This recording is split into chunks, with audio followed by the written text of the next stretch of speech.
And this is an excellent segue for today's keynote speech. It will be delivered by Mr. Jaan Tallinn.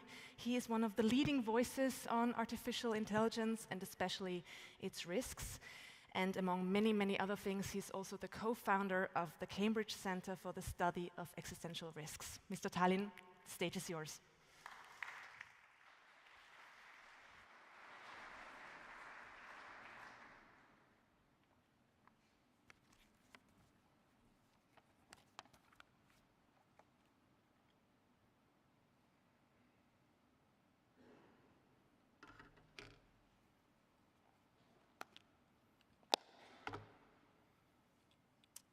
Thank you very much indeed, Minister Schollenberg and Monsignore.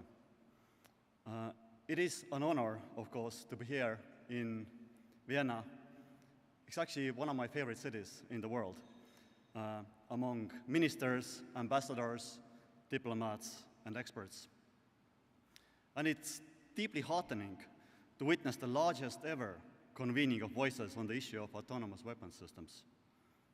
I remember the not too distant past when worries about autonomous weapons were just dismissed as science fiction. And we are all here today because these systems now do exist and we can stop them. I am not a former military general, nor am I a disarmament campaigner or an expert in international law. I am a computer programmer. I come here today to tell you that there is no safeguarding humanity from the risks of artificial intelligence if we cannot create rules around making AI safe in life and death decisions. It is no secret that I spend a lot of time thinking about the risks that AI poses to humanity. It takes a lot to make me afraid, and yet I'm often thinking of how we may perish as species, as Homo sapiens, due to the risks we as humans decide to play with. When it comes to AI applications, autonomous weapons are, of course, one of the most terrifying of all. AI can be a tool, but tools are only valuable as long as they are predictable and can be controlled. I see many parallels between advanced superintelligence and the issues posed now by autonomous weapons. At this point in time, humans are adopting AI to delegate decisions through automated systems. Decisions that might be too fast for humans to make themselves. But there is a trade-off. Whenever you opt for speed, you give up control. Autonomous weapons that promise the advantage of speed do not allow for accountable human control and therefore risk destabilizing the very international order. I implore you to be wary of those who promise precision and predictability in systems using AI. We have already seen AI making selection errors in ways both large and small, from misrecognizing a referee's bald head as a football, to pedestrian deaths caused by self-driving cars, unable to recognize jaywalking.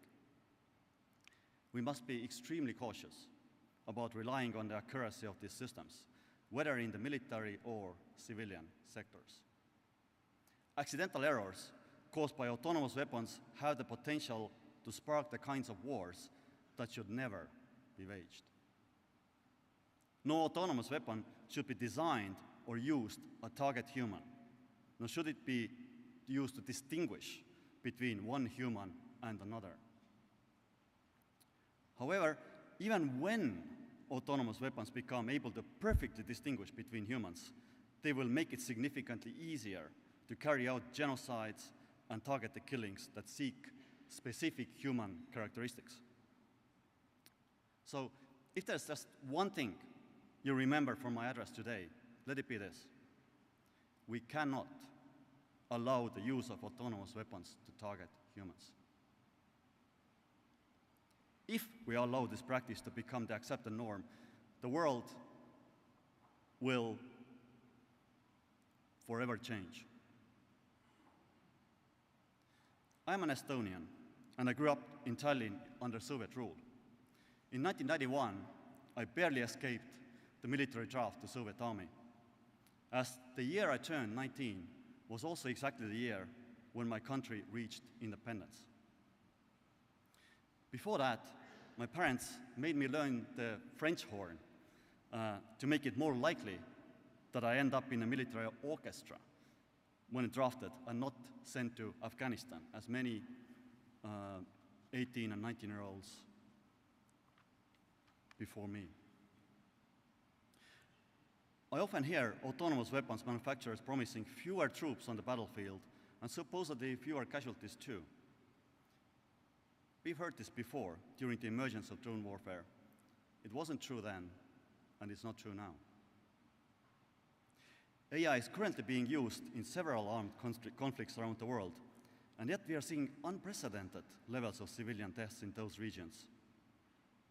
Autonomous weapons make warfare faster to wage, and yet with less human control. And with that, more people are going to get killed, regardless of whether there are fewer 19-year-olds conscripted into militaries. Even if warring powers started a war with limited involvement of human soldiers, we know that wars only end when either or both sides are unwilling to further endure the human toll. It's reasonable to predict that autonomy in weapons will simply extend wars by cheapening the cost of killing adversaries. Autonomous weapons are unlikely to reduce, hence, the number of lives lost. It is all well and good when we meet here today with firm convictions that we are the good guys, right? And the good guys will always have the best weapons. But what about the rest of humanity?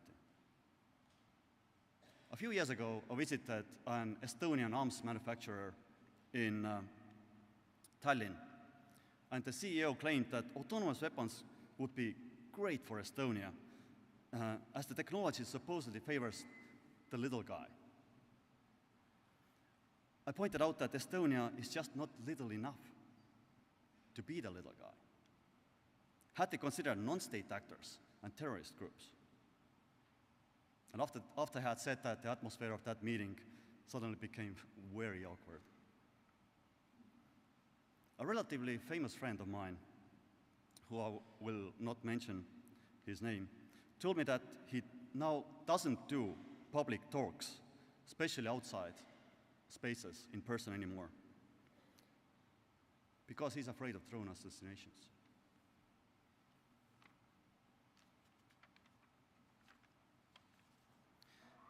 The development of autonomous weapons that target humans, combined with their accessibility to any motivated individuals, has the potential to create a world that just no longer feels safe. It will no longer be safe to be outside. We have seen the world wars start from individual targeted killings, as Austria can attest. The normalization of the battlefield of systems that target humans will then creep into our daily lives. I am no stranger to the fear of invasion and urgent need to be prepared and ready to defend. I understand the anxiety that comes with living with a war at your doorstep, threatening to upend everything you know. We have been before, though. During the Cold War, at the time of extreme political tension, military powers built biological weapons programs enticed by the supposed advantages this emerging technology would bring. Those who tried to warn against competing over anthrax faced a wall of derision and cynicism that often clouds the foresight of those caught in arms races. Biological weapons, after all, promised deterrence, flexibility, accessibility, affordability, fewer soldiers on the battlefield, more efficient enemy casualties, and even targeted assassinations. Now, does this sound familiar? Stepping out of an arms race requires courage and foresight. We have done it before, and we can do it again. As many of you know, I am deeply concerned by the development of giant AI experiments, the frontier models, as they're called now, such as the current reckless scaling of ChatGPT and similar models. And my concerns are shared by many, including those who signed the open letter from the Future of Life Institute, calling for a 6-month pause in the developments of systems more powerful than GPT-4. Now, this particular arms race may be the most consequential for humanity, because the incentives to enter the race are high, and yet the risks are even higher. The potential of extinction of the species Homo sapiens, literally everyone in this room and everyone you know dying. Yet when I look at the autonomous weapons race, I feel more optimistic that we could stop it. A majority of UN member states, more than 150 countries I'm told, now want legally binding rules, and this majority continues to grow. There is a strong consensus as to what these rules should look like. Global institutions such as the UN and Red Cross are pushing countries to act. And importantly, the hearts and minds of everyday people across political aisles are instinctively terrified by the idea of autonomous weapons. So, to the decision makers and drafters of international law in this room, you have everything you need to move ahead and take action. If we can agree that driverless cars need rules and regulations, that algorithms with a power to disempower need laws, then surely it is clear that we need legally binding rules to oversee the use of AI in life and death decisions.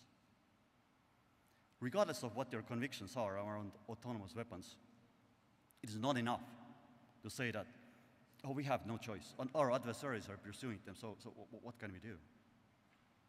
For one, pursue countermeasures rather than join a suicidal arms race. No treaty will prevent you from defending yourself against autonomous weapons through jammers, lasers, or missile defense systems. Two, create strong normative rules that not only dictate how the systems should be used, but that also prevent manufacturers from ever developing systems that are unpredictable or that target humans. Now, one nation cannot do this alone, even such as Austria. Thankfully, a resounding majority of countries in the UN want to take legally binding action now. We have a narrowing window to act with courage and foresight. History may look back at this period, perhaps to this very conference, and see us at a crossroads. Whether we safeguard humanity's future is now up to you. Thank you.